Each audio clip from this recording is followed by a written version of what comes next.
Assalamualaikum warahmatullahi wabarakatuh. Ketemu lagi dengan saya di Bincang Cara Ahmad Yani di Ahmad Yani Channel dan Partai Masyumi TV. Kali ini kita akan membahas masalah kelangkaan dan kenaikan harga minyak goreng di pasaran yang banyak sekali menimbulkan keresahan di tengah-tengah masyarakat. Hal ini tentu menjadi perhatian banyak publik, khususnya masyarakat-masyarakat kecil yang merasakan langsung dampak dari kelangkaan minyak goreng itu. Kekisruhan ini bukan hanya terjadi di kalangan masyarakat, di tingkat-tingkat elit pun terjadi kekisruhan yang sangat luar biasa mengenai kebijakan yang diambil oleh pemerintah untuk mengatasi kelangkaan dan tingginya harga eceran minyak goreng.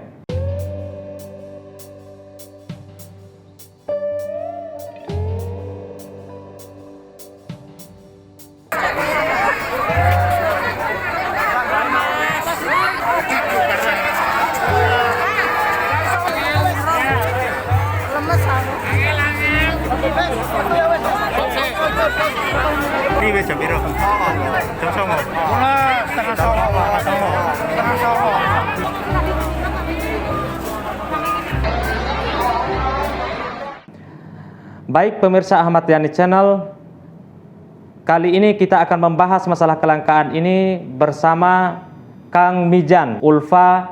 Beliau adalah salah seorang pensiunan peneliti di Kementerian Keuangan dan juga pakar kebijakan publik yang sehari-hari ya bisa dikatakan mempelototi kebijakan-kebijagaan pemerintah yang terjadi akhir-akhir ini.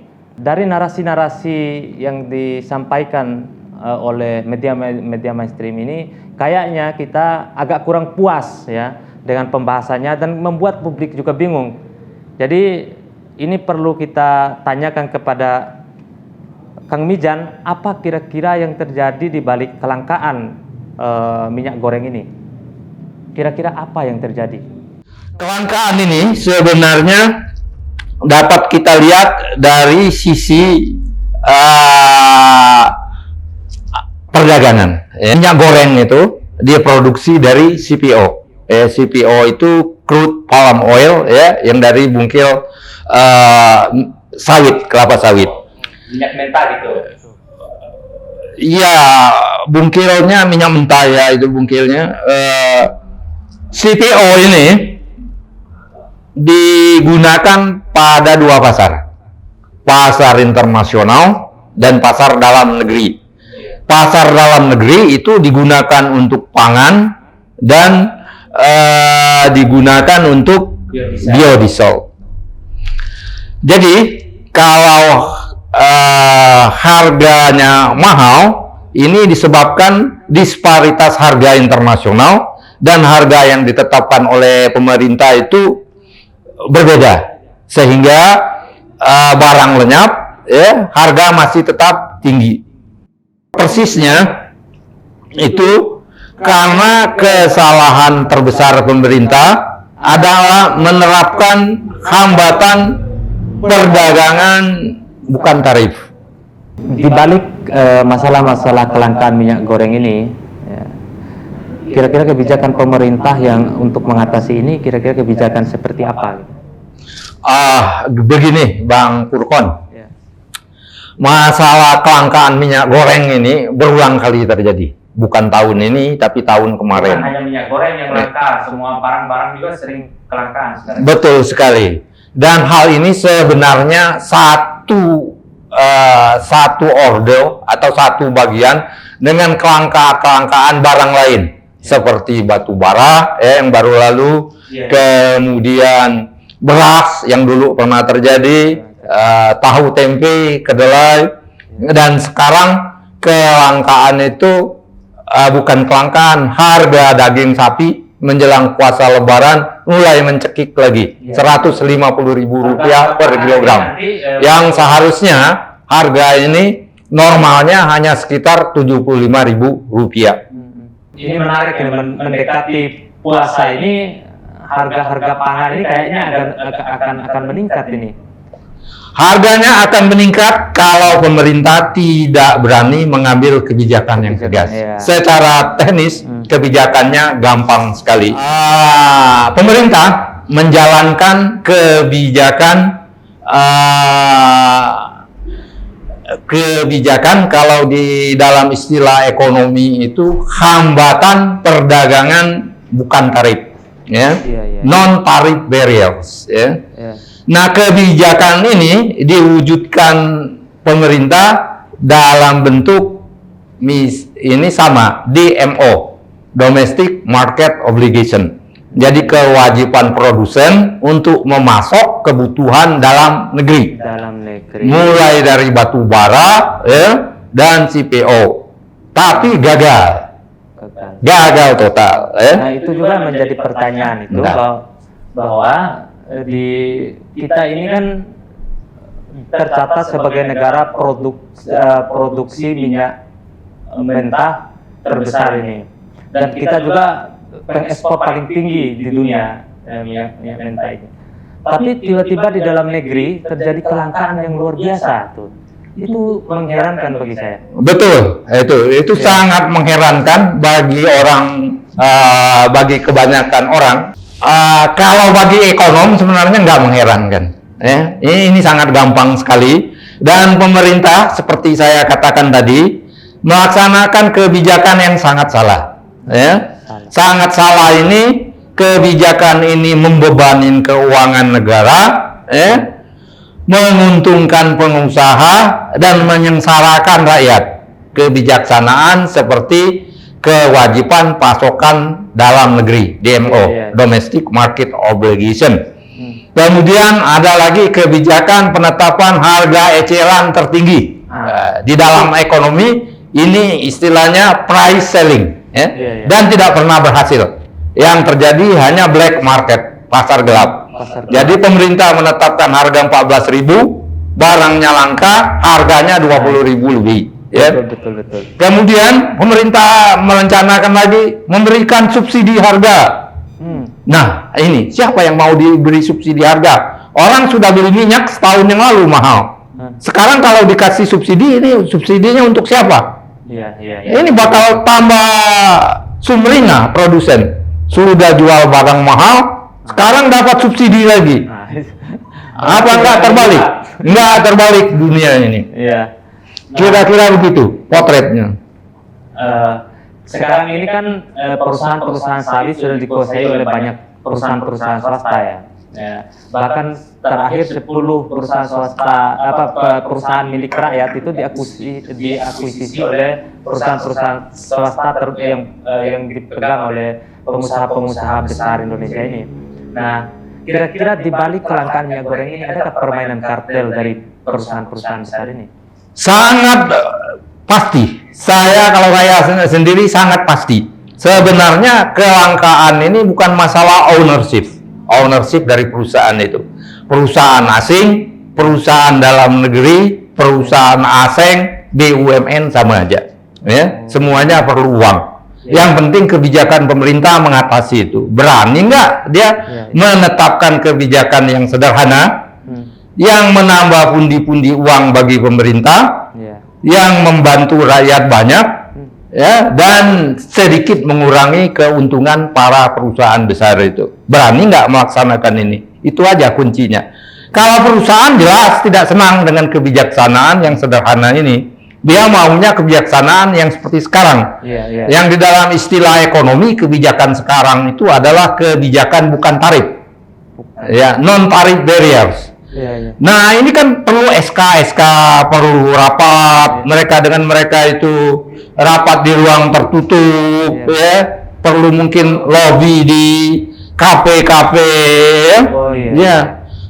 Yang ini permainan ini sangat mungkin terjadi di sini, dan sangat mungkin sekali, ya. Orang-orang kaya itu, oligarki itu mendikte pejabat-pejabat kita, termasuk menteri. Memainkan harga itu tidak lepas dari pengaruh kekuatan oligarki mempengaruhi kekuasaan, gitu ya. Betul. Tapi persisnya melalui kebijakan. Kebijakan. Iya. Itulah oligarki itu selalu paham bagaimana itu menempatkan kepentingannya di atas kebijakan.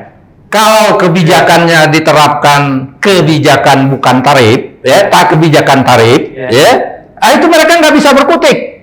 Karena berlaku bagi semua orang. Berani nggak menteri atau pemerintah melakukan itu? Nah, saya pesimis. Ya. Karena di tahun berapa itu ya, 2000 atau beberapa itu ya, berapa lupa, itu ada juga kisruh perdagangan internasional ini. Menteri Bambang Brojonegoro, ya, waktu itu jadi Menteri Bappenas, pernah berbicara di media, untuk mengatasi ini, janganlah kita menerapkan kebijakan bukan tarif seperti DMO, harga eceran tertinggi, subsidi harga. Tapi kelihatannya nggak didengar. Kalau menteri aja nggak didengar, siapa yang mau didengar? Yang itu yang jadi besar. Presiden, Iya. otomatis dia pelaksana kebijakan teknis. Betul. Kayaknya kalah dengan menteri lain. Atau orang di belakang menteri itu. Nah, Itu. masalah. Ada permainan-permainan oligarki ya, dalam penetapan masalah, bahkan masalah eceran pun ini sudah dikuasai oleh oligarki ekonomi ini kayaknya. Ini secara otomatis sebenarnya ya. Iya. Mereka menerapkan itu dari mata rantai distribusi, ya. Mereka menghitung ini harga, disparitas harga. Iya. Antara harga internasional dengan harga dalam negeri. Iya. Jadi mereka jual di dalam negeri ini harga internasional dalam volume yang lebih banyak, tapi harga yang sesuai dengan perintah pemerintah mungkin sangat sedikit. Pemerintah nggak bisa mengontrol ini. Kebijakan ini sangat mahal untuk dikelola, sangat mahal, sangat berisiko, sangat menimbulkan terjadinya mafia-mafia. Kalau Bu Susi Pujiastuti dulu pernah berteriak masalah perdagangan ini. Bubarkan kedua kementerian. Bubarkan Kementerian Perdagangan dan Kementerian Perindustrian. Apa itu masalahnya itu? Nah, yang ini betul sebenarnya, tapi sebenarnya secara teori ya terlalu umum. Karena kalau menurut Bu Susi, karena kementeriannya terlalu besar, sehingga pegawainya perlu dicariin uang tambahan. Akhirnya Uang tambahan itu didapati dengan kebijakan bukan tarif ini. akhirnya ada salo-salo kebijakan. Iya, kalau kebijakan tarif ini nggak bisa dapat uang mereka itu, karena berlaku semua. Siapa aja bisa mengekspor, siapa aja bisa mengekspor, asal bayar biaya ekspor, bayar pajak, semuanya berlaku sama. Betul. Itu. Nah, lalu kenapa tidak mau diterapkan pajak ekspor tadi itu? Nah, kalau menurut saya, ya, pemerintah nggak punya keberanian.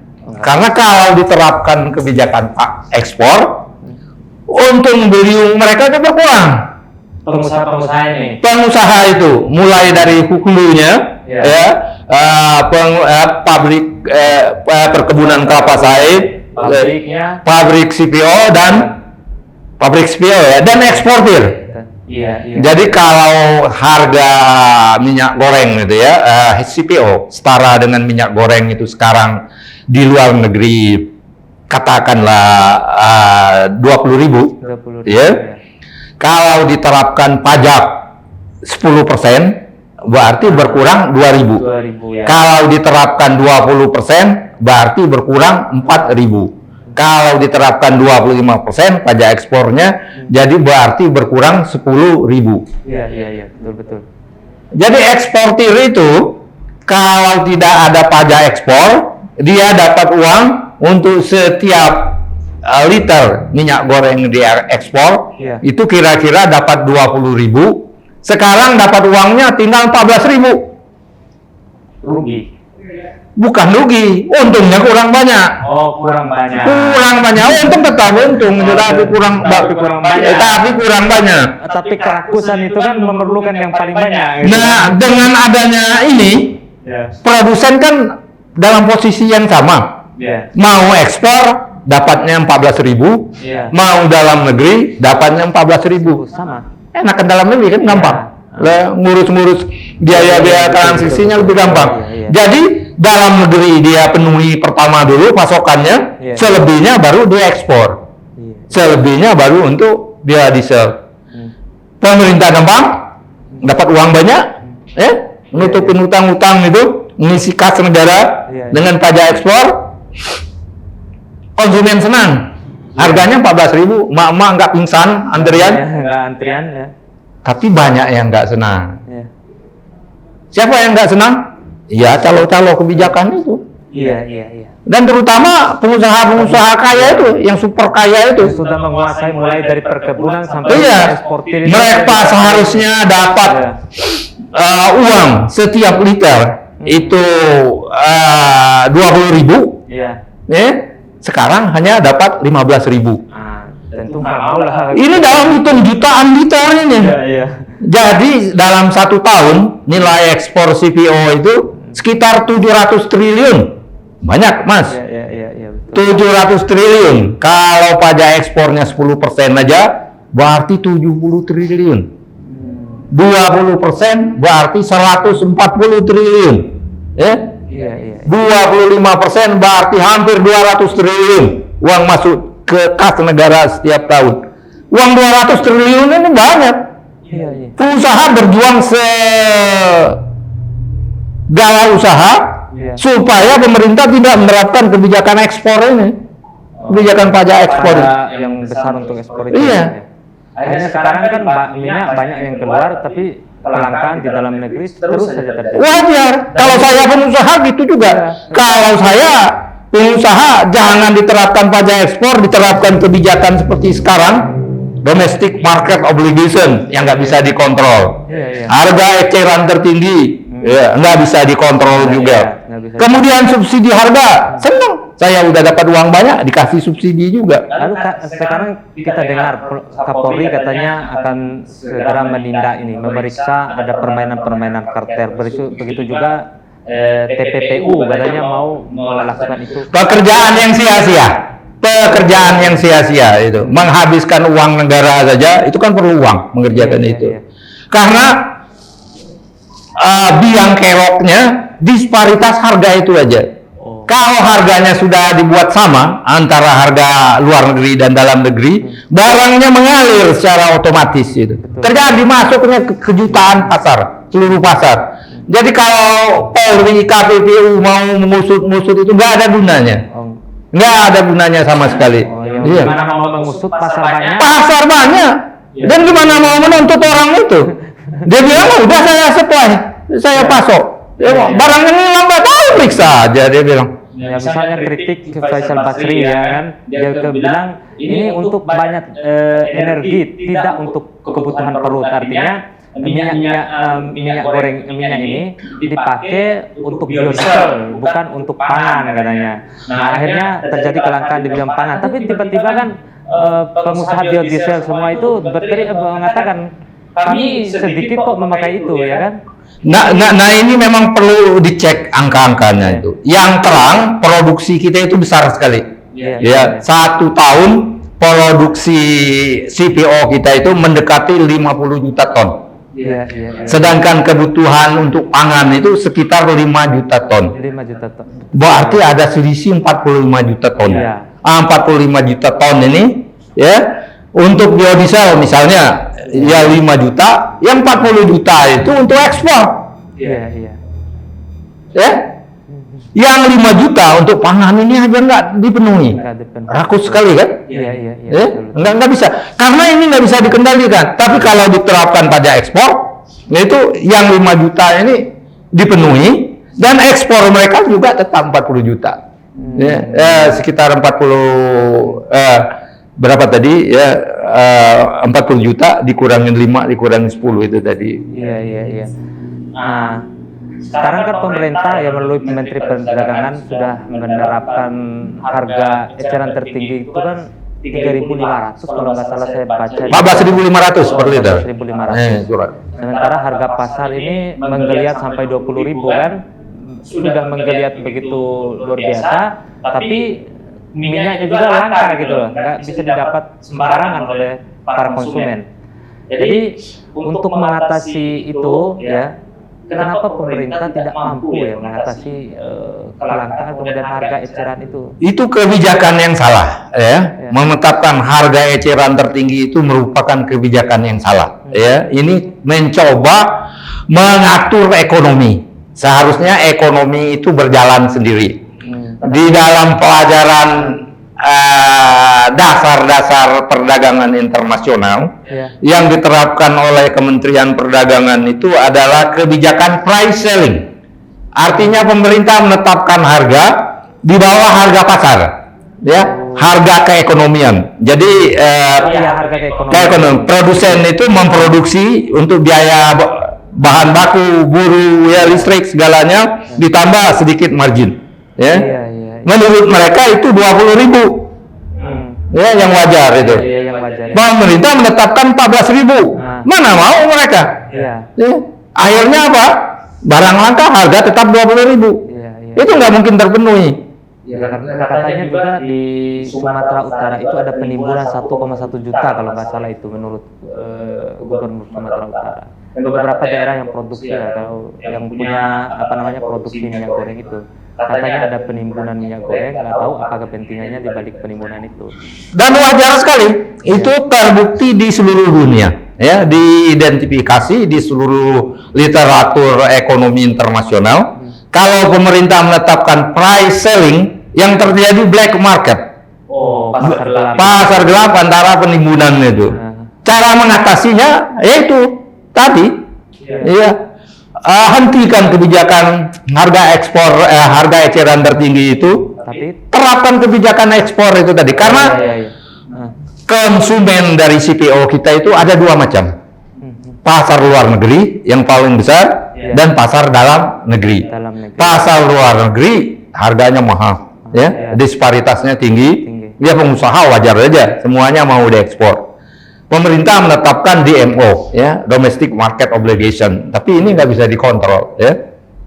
Kemudian gimana cara mengatasinya? Nggak bisa secara otomatis, secara praktis nggak bisa dilaksanakan. Oh, ini kan sudah hampir 2 bulan ya kelangkaan minyak goreng ini diributkan terus ini. Sebetulnya bukan 2 bulan, yang ini puncaknya. Oh, ini puncaknya. Kira-kira tahun yang lalu itu mungkin dalam bulan Juni 2021 atau awalnya itu saya nggak pernah beli minyak goreng kan. Ya, istri saya datang ke ini retail dekat rumah itu Indomaret atau Indomaret, saya lihat itu ada tulisan, "Ibu, Bapak, mohon maaf, minyak goreng habis." Kok langka, aku bilang ini. Tapi nggak separah sekarang. Saya tanya dengan istri saya, kenapa gitu? Dia bilang begitu datang 5 menit habis. Iya, kelangkaan itu. Ekonomi dalam scarcity, kelangkaan. Ini kebijakan yang salah karena menerapkan hambatan perdagangan bukan tarif. Yang sangat disenangi oleh pengusaha besar, mafia-mafia kebijakan dan lain sebagainya. Kira-kira solusi dari semua sengkarut kebijakan masalah pangan dan lain sebagainya ini, solusinya itu apa kira-kira? Jangankan kita yang berteriak, Menteri Bambang Brojonegoro aja enggak diperdulikan. Rizal Ramli itu paling sering berteriak mengatasi ini. Hapuskan hambatan bukan tarif. Ini biang mafianya. Dilanjutin dengan Pujiastuti tadi, bubarkan kementerian itu. Dua kementerian. Itu angle-nya agak berbeda. Tapi teknisnya ini seperti yang dikatakan oleh Bambang Brojonegoro, ya, Rizal Ramli, dan Faisal Basri sama. Karena kalau bagi ekonom ini gampang sekali, tapi ekonom kan nggak punya kekuatan. Tapi kalau presidennya nggak punya kapasitas, nggak punya kebijakan yang bagus, saya bilangin kalau jawab tadi Mas Fulkon, solusinya apa? Saya katakan tadi, hentikan kebijakan bukan tarif. Non tarif barrier, hapus itu kebijakan bumi hanguskan, ya, dan terapkan kebijakan tarif. Ya, ingat, perang dagang yang besar antara Amerika dan Cina menggunakan skema tarif mereka itu. Perang tarif itu yang gampang. Enggak itu. Kalau enggak jutaan barang volumenya triliunan dolar itu nggak bisa dikendalikan. Tapi mereka bisa mengendalikan itu dengan perang tarif. Oh iya. Amerika menerapkan tarif tinggi, dibalas oleh Cina tarif tinggi, gitu. Iya. Yang sederhana ini. Nah, kalau saya katakan usulnya hapuskan kebijakan bukan tarif tadi dan ganti kebijakan tarif, ini sia-sia karena ini sudah yang bicara sudah banyak sekali. Betul. Mulai dari Menteri Bambang Brojonegoro, sampai Rizal Ramli, Faisal Basri, dan ekonom. Seluruh ekonom kalau tanya akan jawab yang sama seperti saya. Secara normatifnya. Iya. Tapi Secara normatif, secara praktek. Praktek di dunia dan praktek di Indonesia. Di Indonesia itu sudah pernah kita praktekkan di zaman Presiden Habibie. Para Presiden Habibie bisa menstabilkan harga beras, harga pangan dengan kebijakan bukan tarif. Tapi Habibie nggak bisa bertahan lama, itu yang jadi masalahnya. Terpuruk. Iya. Juga ini. Presiden Habibie pintar, idealis, tapi tenaganya ya nggak lama. Politiknya. Iya. Jadi kalau Mas Burkon mau tanya, sekarang kita tanyakan dengan ini, Pak Jokowi. Mampu nggak itu? Pak Jokowi mampu nggak membantu rakyat menyelesaikan masalah pangan ini? Ya, minyak goreng, tahu tempe, sekarang daging dan lain-lain lagi. Kalau Pak Jokowi nggak sanggup janji, lebih baik turun saja. Sesuai dengan anjuran Rizal Ramli. Itu Rizal Ramli. Coba ada video. Semua pembicaraannya dia meminta presiden kalau tidak sanggup mundur. Coba itu. Jadi kalau kita janjinya setengah-setengah, itu dilewatin. Kalau sekarang janji kita keras, tegas. Pak Jokowi, rakyat menderita sudah banyak sekali, kelangkaan minyak goreng, tahu tempe, PLN utangnya banyak, sekarang daging yang menyengsarakan tukang soto, tukang sate, banyak lagi pedagang itu menyengsarakan saya juga, udah jarang makan daging lagi, udah beberapa tahun, harga daging terlalu mahal. Kalau Pak Jokowi tidak sanggup, lebih baik mundur saja. Karena nasib jutaan rakyat Indonesia ini tergantung dengan Pak Jokowi. Saya kira diskusi kita ini sangat menarik sekali, luar biasa. Kita membedah masalah-masalah kenaikan harga ini. Sebenarnya dari pembahasan ini agaknya simpel untuk mengambil kebijakan itu kalau presiden sebagai pemegang kekuasaan tertinggi eksekutif mau mengambil kebijakan yang betul-betul mampu menyelamatkan keadaan dan ekonomi masyarakat itu. Tapi pertanyaannya sekarang, presiden mampu nggak mengambil kebijakan itu? Itu pertanyaan kita. Dan presiden mau nggak dimusuhi oleh kekuatan-kekuatan oligarki yang sudah mengangkangi kekuasaan sekarang ini? Saya kira ini satu hal yang agak sulit bagi presiden untuk menghadapi situasi ini, antara keinginan rakyat dengan keinginan para pengusaha. Tentu yang didahulukan oleh pemerintah harusnya keinginan rakyat, tapi kadang-kadang harus ada pilihan juga bahwa pemerintah dalam sistem negara kita ini selalu memberikan ruang bagi oligarki untuk mengangkangi demokrasi. Saya kira cukup menarik diskusi kita bersama Kang Mijan Ulfa, seorang pakar kebijakan publik. Meskipun pembahasannya sederhana, tapi sangat luar biasa sekali solusi-solusi yang dihadirkan untuk mengatasi kebijakan yang sedang kita hadapi sekarang ini. Demikian sahabat Ahmad Yani Channel dalam bicara. Sekian, Assalamualaikum warahmatullahi wabarakatuh.